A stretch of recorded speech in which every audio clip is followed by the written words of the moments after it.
David, we'll start off by talking about Tuesday night, the Stephen Darby Appreciation Night. Adam Dixon's already spoken about how inspiring it was for him. For you, how was Tuesday night?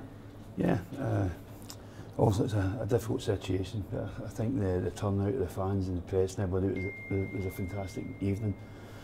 Maybe it shows the players now, younger players, but what reception that Bradford fans will give you. You've seen the players that went onto the stage, the older players, older than myself, some younger ones, but fantastic. And I think the players maybe took something out of the other night, because I think they realise that if you do get it right and you play hard, and that's all the Bradford fans are looking for, then you see the reception that some of the players got was fantastic.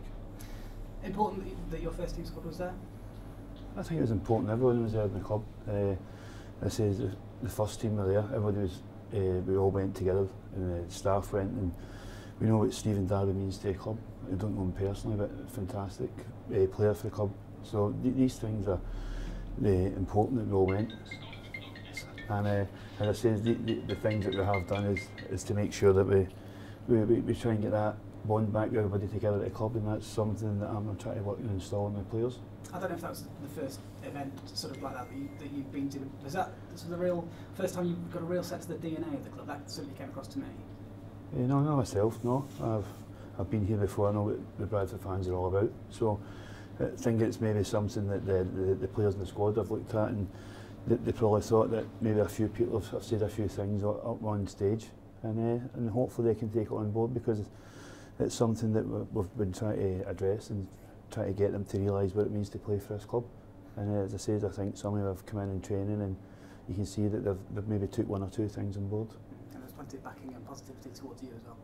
Yeah, it was fantastic to hear so many people talking well, and most of the fans who were there were quite pleasant in what they had to say, and we do face a difficult situation just now, but as I said, we're all working really hard to try and get it right, and as I said, we have to get a positive mindset together to make sure that we get away from where we are in the league. Let's focus on Saturday then. Injury-wise, where are we at the moment? Yeah, just more or less the same. Obviously, Adam Chickson's back training. He's a massive boost. He's been out for 9 weeks. I haven't even seen him training, so to see him training the last couple of days was very good. He looks fit, he looks strong, he looks in very good shape. So Adam will come into the equation on Saturday. And as I said, we're still struggling with a few players. Sean Scannell's still struggling with his back a bit. So we need to wait and see how he is tomorrow. But as I said, I keep saying the same thing every week. We are down to where we are, and we just need to try and focus and try and get through where we are. And we are, at this moment in time, down to bare bones again. Important to have him back in terms of the numbers, but in terms of his experience as well, it'll be important. Yeah, he's been fantastic about the place. He's worked extremely hard in his rehab. It was an unfortunate injury he did get. And as I say, that even watching him train the last couple of days, you can see he's got a bit of quality, he's got that experience, and as I say, it's something that's probably going into my thoughts for Saturday. Down to the bare bones, as you say. Where are you then in terms of free agents? We've been speaking about it for a couple of weeks at least.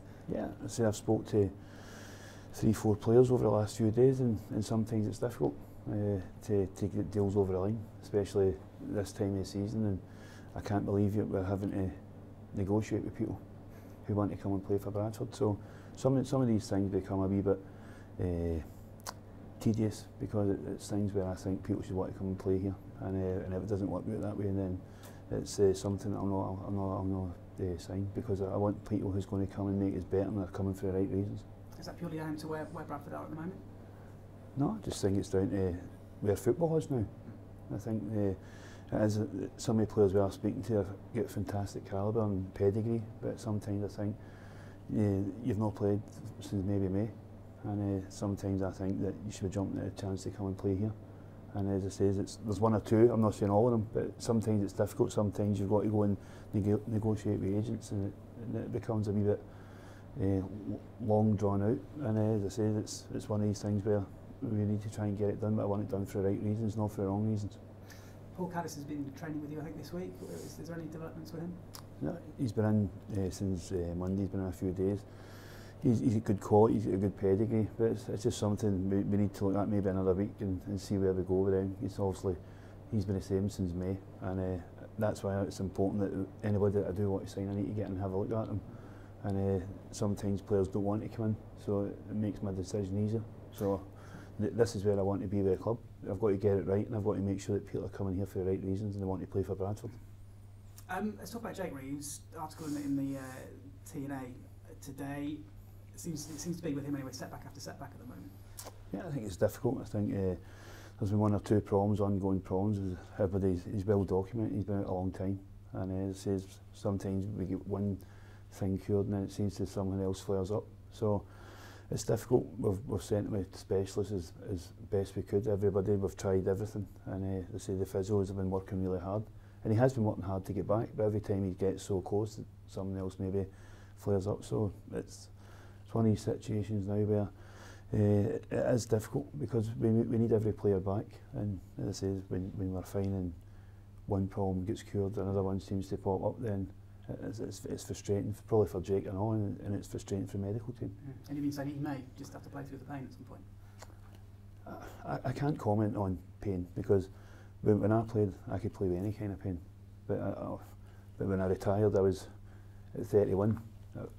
My ankles, knees, everything were gone. So these are things, but I think when you have got a situation where you've been at a long time, I think sometimes you're a wee bit scared to come back. You've maybe broke down one or two times and you try to come back. But as I say, I don't know, maybe it's just when I played and with different groin problems, knees problems, ankle problems. I played every week with straps on my ankles to play football. But these are characters that I had as a player, but I paid in early life because I had to retire at 31.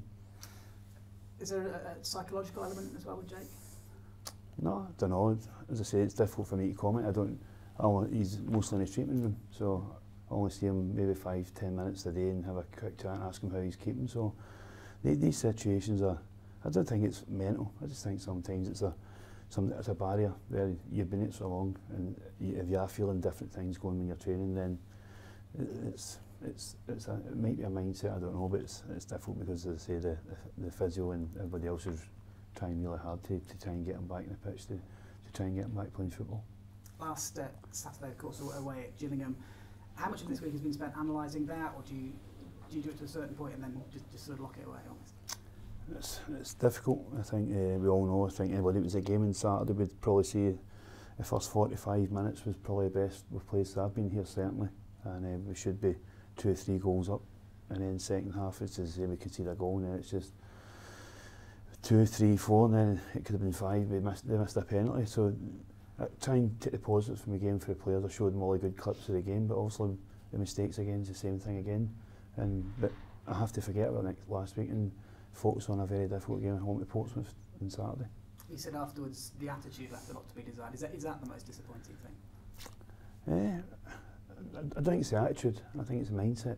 I think anybody that was at the game would say it's like as soon as we lose a goal, it's like we just seem to, we can't pick ourselves up, we can't regroup our thoughts. We had a lot of young players playing, and as I said, it was very disappointing from my point of view, and that's me, and I keep reiterating the same things, that I'm passionate and I want people to be passionate, but sometimes I can't build my DNA into certain players. So these are things that will change, but we have to get some people who match what I was as a player, a manager and a coach, and that's no fault of the players. It's just where we are recruitment wise, and I have to make sure the recruitment that I do bring in helps the younger players and helps the players that are here, not to get rid of anybody, but to try and make that bit stronger.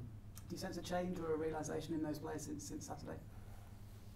Yeah, as I say, the players have been fantastic, but as I keep saying, sometimes maybe you can't install into players what you want. The players are here, they're all good in their own ability and technical ability and different things, but sometimes you need that different mindset. You've seen it on Tuesday night with players who were talking about players who would run through a brick wall and different things. I'm not saying the players don't do that, but what I do need is that bit of experience, that bit of grit and that wee bit of know-how how to play League One football.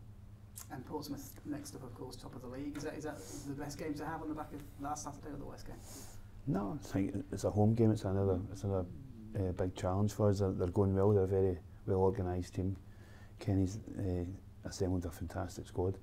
They know how they play. They know how their system. We know how they're going to play, and it's going to be difficult. So we need to make sure that it's one of the ones that I've asked the players, and I'll tell them again. You have to roll your sleeves up now and get back to working hard, trying not to concede goals, and hopefully we can get a wee bit of luck. And nobody's expecting us to pick anything up from a game, so we need to make sure that the players know that our luck's got to change at some stage, but we need to make sure we don't feel sorry for ourselves again and that's something that I've been pulling home all this week.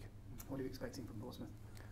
Yeah, they're an attacking side. They've got very quick wingers. They're attacking numbers down the sides. They've got a fantastic target man who they play off. And we know what League One football is all about. It's not as if we're going into it blind.